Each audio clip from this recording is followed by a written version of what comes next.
Inhabited generation ship discovered. A generation ship with a living population has been discovered in the Upaniclis system. The ship's distress signal was initially picked up by a listening post. Investigating pilots were surprised to find that the ancient vessel identified as the Golconda had drifted into the uninhabited region around Upaniclis B. Generation ships are huge, self-sufficient craft from the pre-hyperdrive era, designed to deliver their original crew's descendants to uninhabited systems. Launched in the 22nd century, the Golconda has survived for more than a millennium as the home of a self-reliant society. But it is believed the vessel's outdated facilities are struggling to meet the needs of its crew. The inhabitants have reported a lack of maintenance materials and medical supplies, the latter made more pertinent by a virus sweeping through the ship. Itsuko Harada of Upaniclis Vision Incorporated gave the following statement. These visitors have crossed incredible distances, entirely disconnected from the rest of humanity until now. Sheer desperation has forced these proud people to call for help.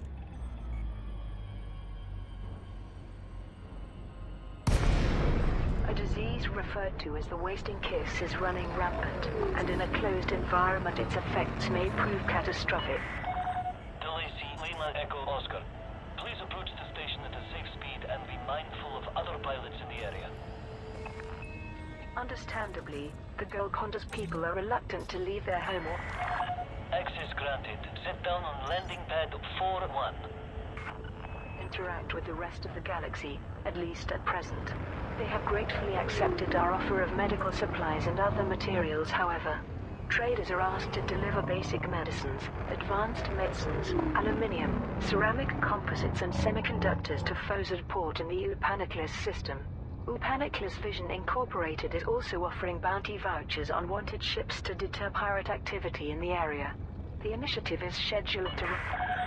You're on course, Commander. Ground crew on standby. From the 8th to the 14th of November 3305. If the final targets are met Landing gear deployed. earlier than planned, the campaign will end immediately.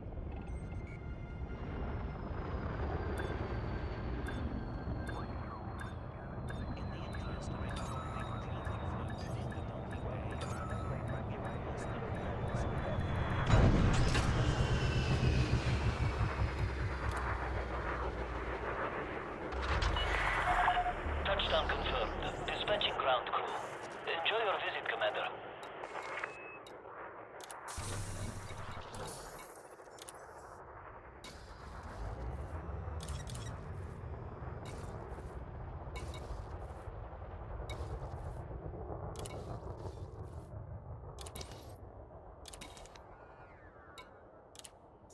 This is a message to all commanders. Please reduce your speed when maneuvering your ship inside the docking bay.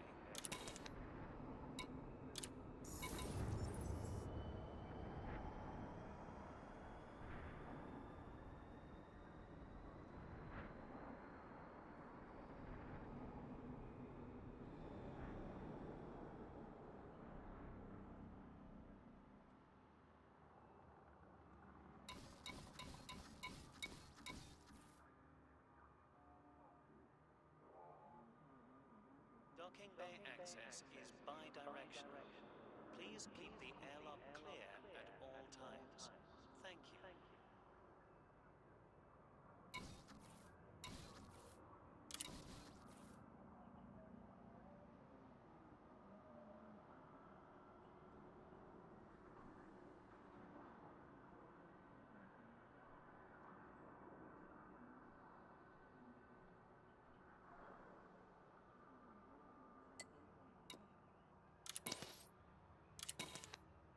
Welcome to this staff. We invite you to check the wide array of services we offer, and we hope you enjoy your stay at our facility.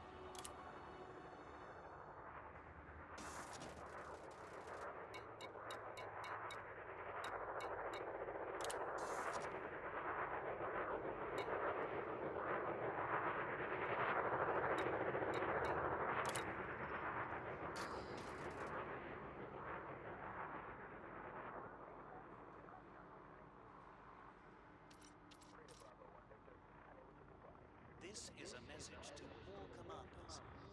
Please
traffic when passing through the airlock.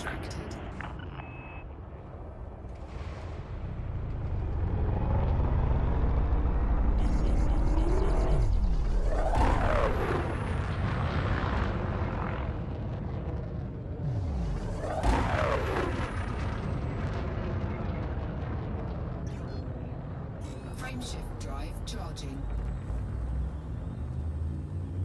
4, 3, 2, 1. Engage.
Captain Jonathan Forrester. The Golconda colony needs your help. I don't know how else to say it. To anybody hearing this, this is what's happening. We have a full colony of people on board this vessel. That's tens of thousands of people. And until recently, we've been entirely self-sufficient, but supplies are starting to run low. More specifically, we're lacking a lot of technical components, air filters, water recyclers, circuit boards, things like that. And it's getting harder to patch this equipment up every year. There's only so long we can make do with what we have. And the other thing, and this is the real kicker, is that there's a disease going around which is knocking us sideways. Flu-like symptoms, but much more serious. People are dying. We're coping as best as we can, but our medical supplies are running low. And if this turns into a full-blown epidemic, then we're going to be in real big trouble. So I made the decision to reach out to you, whoever you are. Hopefully the tech's moved on enough for our signal to be picked up this far out. But the others really weren't sure if I should be doing this, because people here don't want interference from outsiders. But I don't want to worry them by explaining the reality of our situation. They're good people. I don't want them to be scared. So here I am, recording a call for help. Trust me, I wouldn't be asking if I didn't need to. I feel like I don't really know how to do this. I hope you understand. It's been a while. Captain Jonathan Forrester, signing off.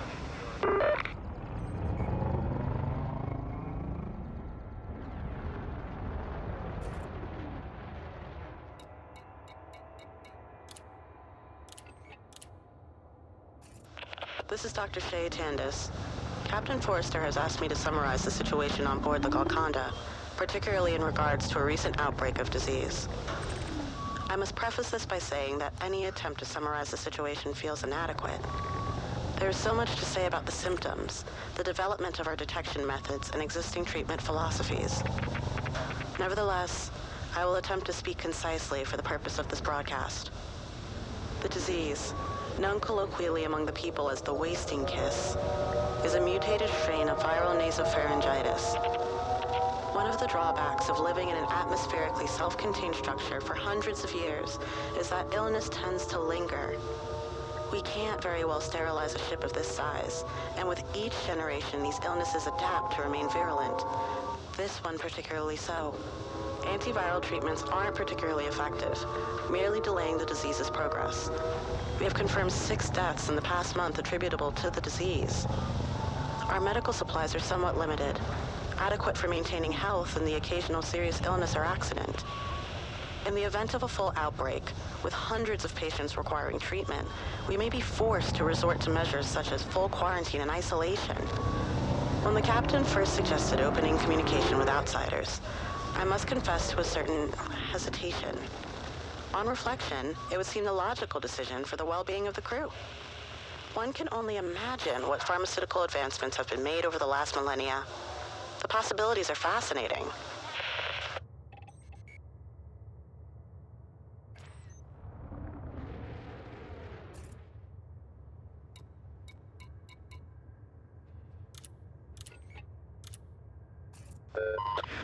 Rick Blanchard, Security Chief of the Golconda. First things first. The safety and protection of the people aboard this ship is my primary objective.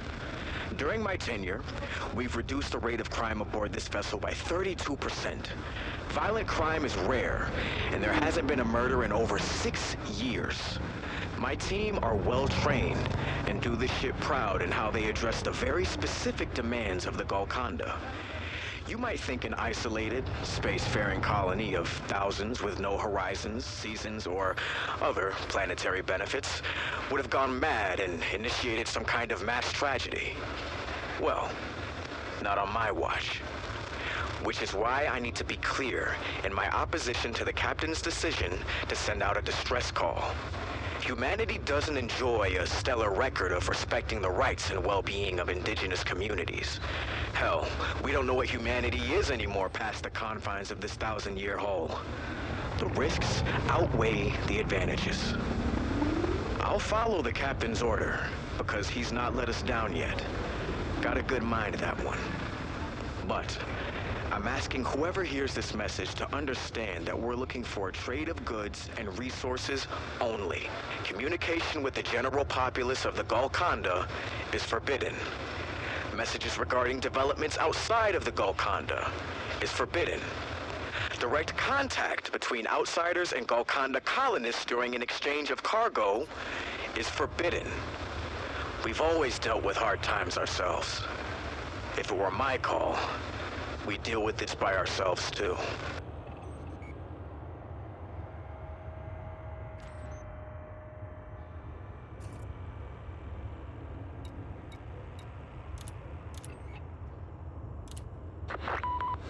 This is Erin Gray of the Golconda. It's my responsibility as custodian to manage the needs of our people and ensure that everyone is fairly represented. I'm recording this message to satisfy the curiosity of anyone who may respond to our distress signal, I suppose. Truth be told, I'm not sure what to say. We're more than just a colony, you see. We're a family. Whenever a challenge is put in front of us, we resolve it together. When success is achieved, we celebrate collectively. We have... It's hard to put into words. Our ancestors chose to remain on this vessel centuries ago and leave our original destination behind. They did so because they had grown to love what they had achieved. Logs from that period show their anxiety at the prospect of leaving the Golconda. The generation ships were designed to keep colonists healthy, happy, and entertained, and somewhere in our journey, we came to feel loved, too. And yet, all things must come to an end. Sickness is rife and supplies are low. After so long fending for ourselves, the time has come to seek assistance from a civilization we no longer know. The captain believes that humanity has a heart and will come to our aid. If you're listening to this message, we're probably going to find out if he's right soon enough.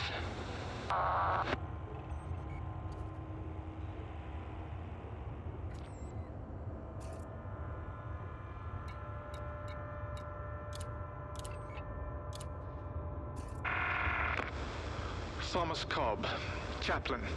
I serve the Golconda, and the Golconda embraces me.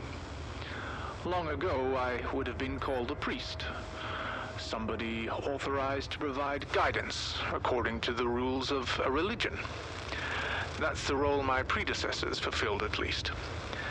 Eventually, the old texts were set aside in favor of a less rigid spiritual philosophy.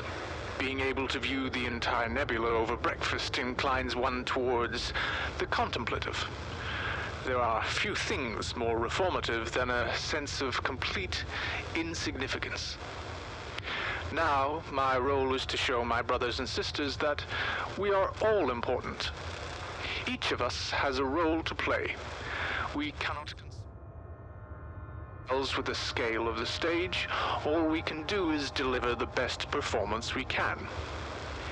Each person aboard the Golconda can trace their heritage from the first inhabitants to the current day.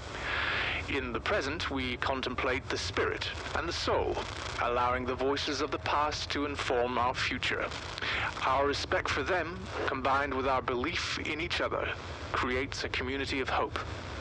And here we are, over 1,000 years later, about to reach out a hand and hope that humanity accepts it. What lies in store for us, I wonder? What lessons have been learned from history? While I am nervous at the thought of outside assistance, I must admit, the question intrigues me. What did we become?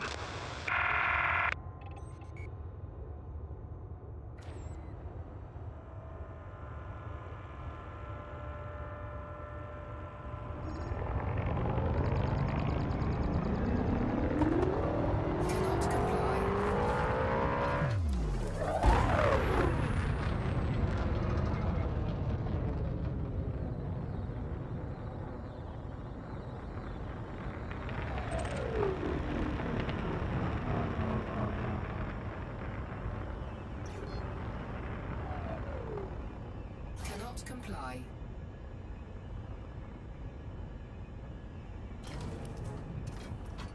Frameshift drive charging.